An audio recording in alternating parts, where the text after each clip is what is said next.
think I was supposed to talk about my new book, which is called Blink, and it's about snap judgments and first impressions. And it comes out in January, and I hope you all buy it in triplicate. But I was thinking about this, and I realized that that although my new book makes me happy, and I think will make my mother happy, it's not really about happiness. So I decided instead I would talk about someone who I think has done as much to make Americans happy as perhaps anyone over the last 20 years. A man who is a great personal hero of mine, someone by the name of Howard Moskowitz, who is most famous for reinventing spaghetti sauce. Howard's about this high, and he's round, and he's in his 60s, and he has big, huge glasses and thinning gray hair, and he has a kind of wonderful exuberance and vitality, and he has a parrot, and he loves the opera, and he's a great aficionado of medieval history. And he, by profession, he's a psychophysicist. Now, I should tell you that I have no idea what psychophysics is, although at some point in my life, I dated a girl for 2 years who was getting her doctorate in psychophysics, which should tell you something about that relationship. But Howard, as far as I know, psychophysics is about measuring things. And Howard is very interested in measuring things. And he graduated with his doctorate from Harvard, and he set up a little consulting shop in White Plains, New York. And one of his first clients was, this is many years ago, back in the early 70s, one of his first clients was Pepsi. And Pepsi came to Howard and they said, you know, there's this new thing called aspartame, and we would like to make Diet Pepsi. And we'd like you to figure out how much aspartame we should put in each can of Diet Pepsi in order to have the perfect drink. Right? Now that sounds like an incredibly straightforward question to answer. And that's what Howard thought. Because Pepsi told him, look, we're working with a band between 8 and 12%. Anything below 8% sweetness is not sweet enough.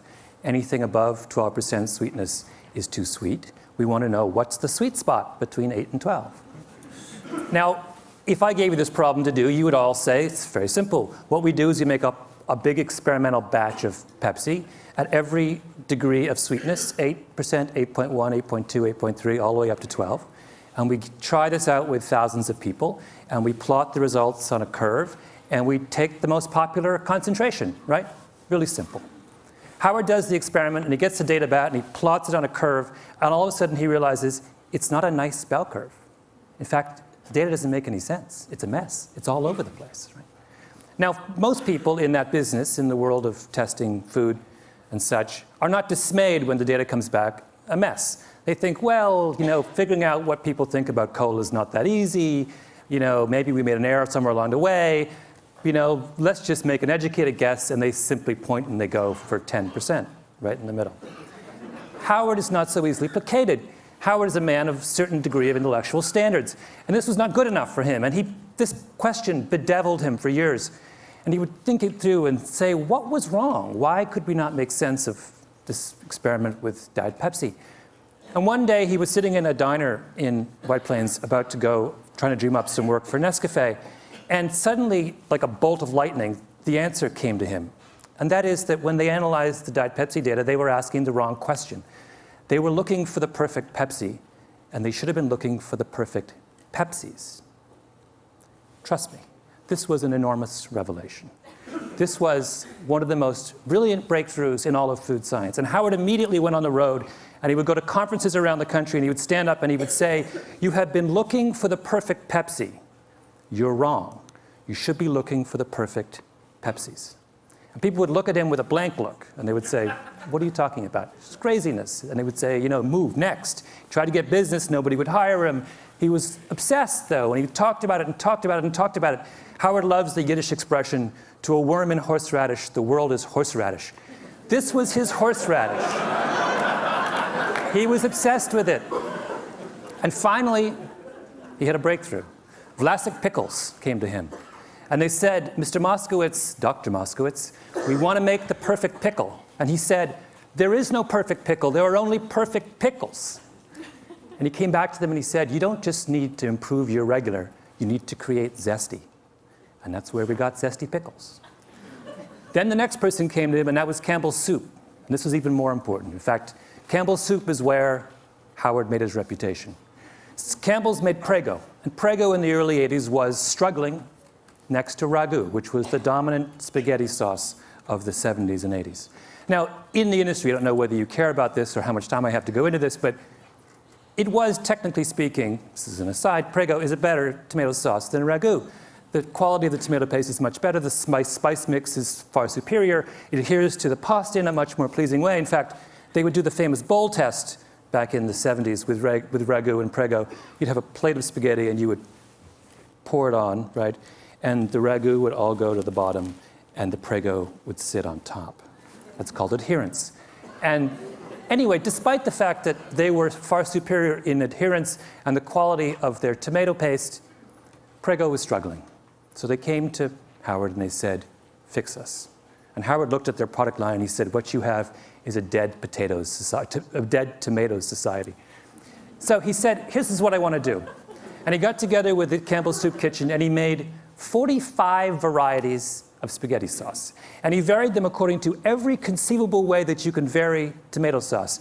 By sweetness, by level of garlic, by tartness, by sourness, by tomatoiness, by visible solids, my favorite term in the spaghetti sauce business. Every conceivable way you can vary spaghetti sauce, he varied spaghetti sauce. And then he took this whole raft of 45 spaghetti sauces and he went on the road. He went to New York, he went to Chicago, he went to Jacksonville, he went to Los Angeles. And he brought in people by the truckload into big halls. And he sat them down for 2 hours and he gave them over the course of that 2 hours 10 bowls. 10 small bowls of pasta with a different spaghetti sauce on each one.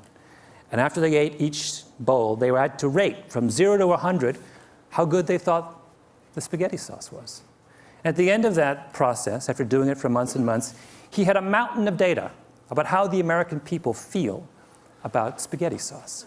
And then he analyzed the data. Now, did he look for the most popular brand variety of spaghetti sauce? No. Howard doesn't believe that there is such a thing. Instead, he looked at the data and he said, let's see if we can group all these different data points into clusters. Let's see if they congregate around certain ideas. And sure enough, if you sit down and you analyze all this data on spaghetti sauce, you realize that all Americans fall into one of three groups. There are people who like their spaghetti sauce plain, there are people who like their spaghetti sauce spicy, and there are people who like it extra chunky. And of those three facts, the third one was the most significant, because at the time, in the early 1980s, if you went to a supermarket, you would not find extra chunky spaghetti sauce. And Prego turned to Howard and they said, are you telling me that 1/3 of Americans crave extra chunky spaghetti sauce, and yet no one is servicing their needs? And he said yes. And Prego then went back and completely reformulated their spaghetti sauce and came out with a line of extra chunky that immediately and completely took over the spaghetti sauce business in this country. And over the next 10 years, they made $600 million off their line of extra chunky sauces. And everyone else in the industry looked at what Howard had done and they said, oh my God, we've been thinking all wrong. And that's when you started to get 7 different kinds of vinegar and 14 different kinds of mustard and 71 different kinds of olive oil. And then eventually even ragu hired Howard. And Howard did the exact same thing for ragu that he did for Prego. And today, if you go to the supermarket, a really good one, and you look at how many ragus there are, do you know how many they are? 36. In 6 varieties. Cheese, light, robusto, rich and hearty, old world traditional, extra chunky garden. That's Howard's doing. That is Howard's gift to the American people. Now, why is that important? It is, in fact, enormously important. I'll explain to you why. Because what Howard did is he fundamentally changed the way the food industry thinks about making you happy. Assumption number 1 in the food industry used to be that the way to find out what people want to eat, what will make people happy, is to ask them. And for years and years and years and years, Ragu and Prego would have focus groups. And they would sit all you people down and they would say, what do you want in a spaghetti sauce? Tell us what you want in a spaghetti sauce. And for all those years, 20, 30 years, through all those focus group sessions, no one ever said they wanted extra chunky, even though at least 1/3 of them deep in their hearts actually did. People don't know what they want, right? As Howard loves to say, the mind knows not what the tongue wants. It's a mystery.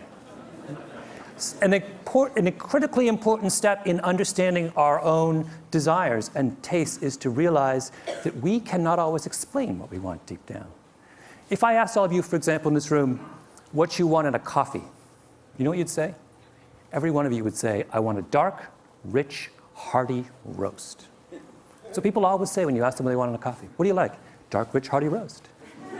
What percentage of you actually like a dark, rich, hearty roast? According to Howard, somewhere between 25 and 27% of you. Most of you like milky, weak coffee. But you will never, ever say to someone who asks you what you want that I want a milky, weak coffee. So that's number one thing that Howard did. Number two thing that Howard did is he made us realize, it's another very critical point, he made us realize in the importance of what he likes to call horizontal segmentation. Why is this critical? It's critical because this is the way the food industry thought before Howard, right? What were they obsessed with in the early 80s? They were obsessed with mustard. In particular, they were obsessed with the story of Grey Poupon, right? Used to be, there were two mustards, French's and Golden's. What were they? Yellow mustard. What's in yellow mustard? Yellow mustard seeds, turmeric, and paprika. That was mustard. Grey Poupon came along with a Dijon, right? Much more volatile brown mustard seed, some white wine, a nose hit, much more delicate aromatics. And what did they do? They put it in a little tiny glass jar with wonderful enameled label on it. Made it look French, even though it's made in Oxnard, California. And instead of charging $1.50 for the 8-ounce can, the 8-ounce bottle, the way that French's and Golden's did, they decided to charge $4. And then they had those ads, right, with the guy in the Rolls Royce, and he's eating the Grey Poupon, the other Rolls Royce pulls up, and he says, do you have any Grey Poupon? And the whole thing, after they did that, Grey Poupon takes off, takes over the mustard business. And everyone's take-home lesson from that was that the way to get to make people happy, right, is to give them something that is more expensive, something to aspire to, right? Is to make them turn their back on what they like, think they like now, and reach out for something higher up the mustard hierarchy. A better mustard, a more expensive mustard, a mustard of more sophistication and culture and meaning. And Howard looked at that and said, that's wrong. Mustard does not exist on a hierarchy. Mustard exists, just like tomato sauce, on a horizontal plane.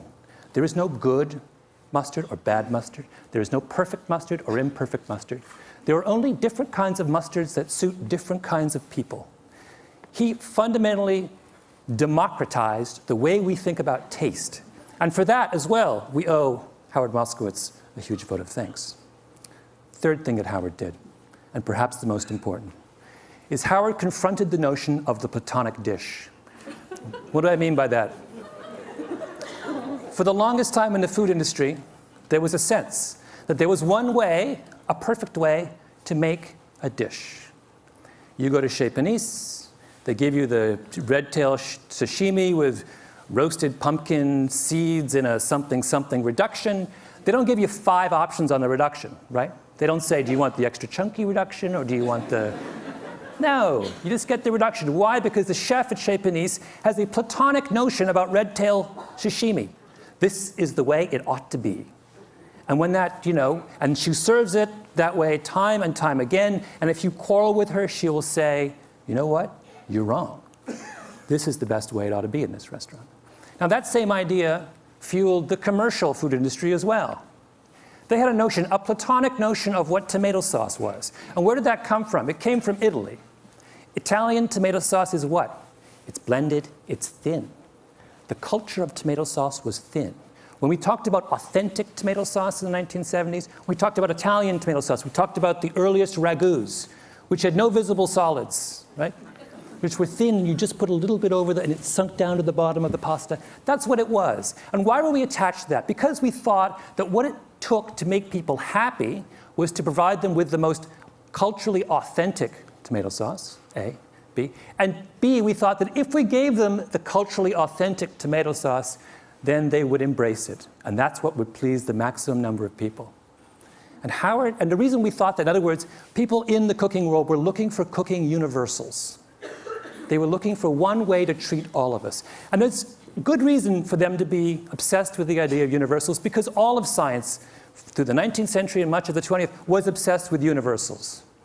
Psychologists, medical scientists, economists were all interested in finding out the rules that govern the way all of us behave. But that changed, right?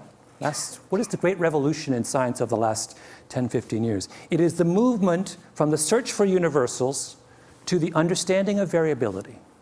Now in medical science, we don't want to know just how cancer works. We want to know how your cancer is different from my cancer. I guess my cancer is different from your cancer. We're interested in, genetics has opened the door to the study of human variability. What Howard Moskowitz was doing was saying, this same revolution needs to happen in the world of tomato sauce. And for that, we owe him a great vote of thanks. I'll give you one last illustration of variability. And that is, Howard not only believed that, but he took it a second step, which was to say that when we pursue universal principles in food, we aren't just making an error, we are actually doing ourselves a massive disservice. And the example he used was coffee. And coffee is something he did a lot of work with Nescafé. If I were to ask all of you to try and come up with a brand of coffee, a type of coffee, a brew, that made all of you happy, and then I ask you to rate that coffee, the average score in this room for coffee would be about 60 on a scale of 0 to 100.